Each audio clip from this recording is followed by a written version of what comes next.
కూటమి ప్రభుత్వం సుపరిపాలన తొలి అడుగు పేరుతో పెద్ద ఎత్తున ఉత్సవాలు నిర్వహిస్తుంది. అయితే సంవత్సర కాలంలో తాడేపల్లిగూడెం నియోజకవర్గంలో జరిగినటువంటి అభివృద్ధి అలాగే సంక్షేమం గురించి మనతో ప్రస్తుతం ఎమ్మెల్యే బొలిశెట్టి శ్రీనివాస్ ఉన్నారు. ఒకసారి ఆయన అడుగుదాం. సార్, ఈ సంవత్సర కాలంలో ఎన్నికల ముందు మీరు చేసిన వాగ్దానాలకు సంబంధించి అటు నిధులు కేటాయింపు కానీ అభివృద్ధి పనులకు సంబంధించి కానీ ఏ విధంగా జరిగినాయి ఎంతవరకు? తాడేపూడెం కాన్స్టిట్యూన్సీలో దాదాపుగా 150 నుంచి 200 కోట్ల రూపాయల అభివృద్ధి మనం సాధించాం, చేయగలిగాం. నిధులు అనేది పక్కన పెడితే ప్రజలకు ఇచ్చిన వాగ్దానం కోసం కాంట్రాక్టర్లందరినీ మోటివేట్ చేసి వాళ్ళతోనే ఆర్ఎండ్బి రోడ్స్ కానీ మరి రెండో సమ్మర్ స్టోరేజ్ ట్యాంక్ కానీ తాడేపూడెం టౌన్లోనే సిమెంట్ రోడ్లు వేసే విధానం కానీ ఇక్కడ 10,000 మంది రోజు వెళ్ళేదానికి దాదాపు 1 కోటి రూపాయలతో మరి 7 కోట్లతో ఆ రోడ్లు వేయడం కానీ ఇంకా టౌన్స్లో ఇంకా రోడ్లు వేసేదాన్ని డ్రైన్స్ కానీ ఇంకా మరి చెప్పాలంటే మన రైల్వే నుంచి అయితే దాదాపు 250 కోట్ల నిధులు తీసుకొచ్చి అంటే రాష్ట్ర ప్రభుత్వం నిధులు లేనప్పుడు మనం ఖచ్చితంగా మనం ఏదో ఒకటి చేయాలనే ఆలోచనతో కేంద్ర ప్రభుత్వ నిధుల్ని మనం సద్వినియోగం చేసుకునే ప్రయత్నంలో కూడా సక్సెస్ అయ్యానని చెప్పాలి. ఈ 4 సంవత్సరాల కాలంలో తాడేపూడెం కాన్స్టిట్యూన్సీలో ఏ నిధులు లేకుండా ఏ నిధులు లేవన్నా కూడా అన్ని పనులు పూర్తి చేయించే బాధ్యత నేను తీసుకున్నాను. ఖచ్చితంగా చేయించామని కూడా మళ్ళీ చెప్తున్నాను. నేను ప్రత్యేకంగా తాడేపల్లిగూడెంకి సంబంధించి ఎయిర్పోర్టు ఒకటి శాంక్షన్ అయిన సందర్భం ఉంది. దానికి సంబంధించి గతంలో ఉన్న భూముల్ని మనం నీటికి అప్పగించడం జరిగింది. అయితే ఇప్పుడు భూసేకరణకు సంబంధించి ఎక్కడ ఏ విధంగా ఉండబోతుంది, ఎప్పటిలోపు దీని అంతా కూడా జరిగే అవకాశం ఉంది? ఆల్రెడీ ఎయిర్ఫీల్డ్ ప్రతిపాదన 7 ఎయిర్పోర్ట్లు మనకి ఇచ్చిన దానిలో తాడేపల్లి ఫస్ట్ రాష్ట్ర ప్రభుత్వం అనౌన్స్ చేసింది. భూసేకరణ చేయడానికి ఫీజిబిలిటీ కూడా కంపెనీకి ఇచ్చారు. 1,80,00,000 కూడా పే చేయడం జరిగింది.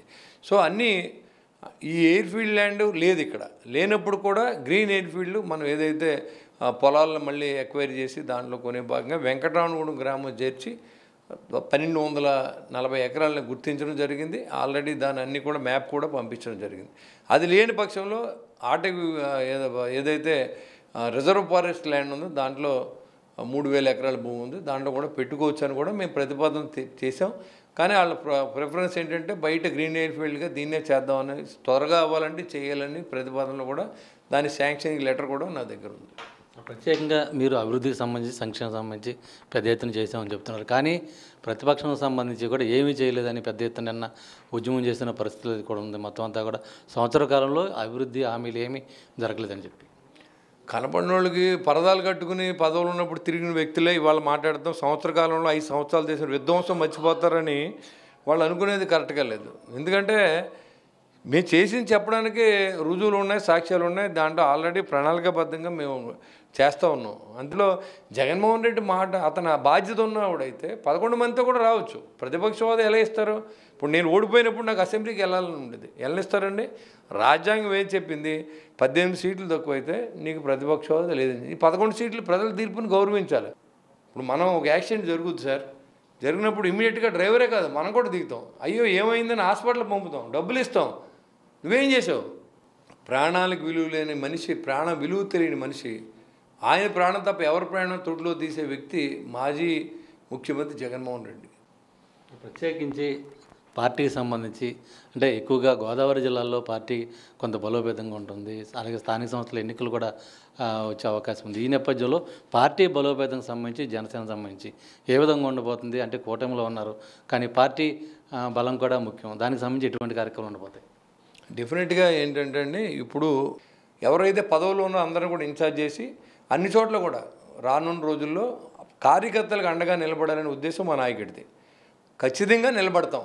ఎందుకంటే ఇవాళ జనసేన పార్టీ కార్యకర్తను వదిలే పార్టీ కాదు. కానీ మనకి అంత విసులుబాటు లేదు, వాళ్ళకి పదవులు ఇచ్చేంత శక్తి మన దగ్గర లేదు.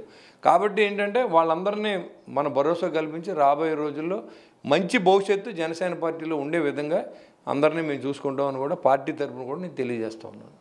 ఇది మొత్తానికి సంబంధించి ఒక పక్కన అభివృద్ధి, మరో పక్కన సంక్షేమం పెద్ద ఎత్తున సంవత్సర కాలంలో చేయడం జరిగింది. ఇదే సందర్భంలో వచ్చే కాలంలో కూడా జనసేనను మరింత బలోపేతం చేసేందుకు అవసరమైన కార్యాచరణ అయితే కూడా ముందుకు వెళ్తామని చెప్పి కూడా చెబుతున్న పరిస్థితి. ప్రసాద్తో శ్రీనివాస్, 10 టీవీ, తాడేపల్లిగూడెం నుంచి.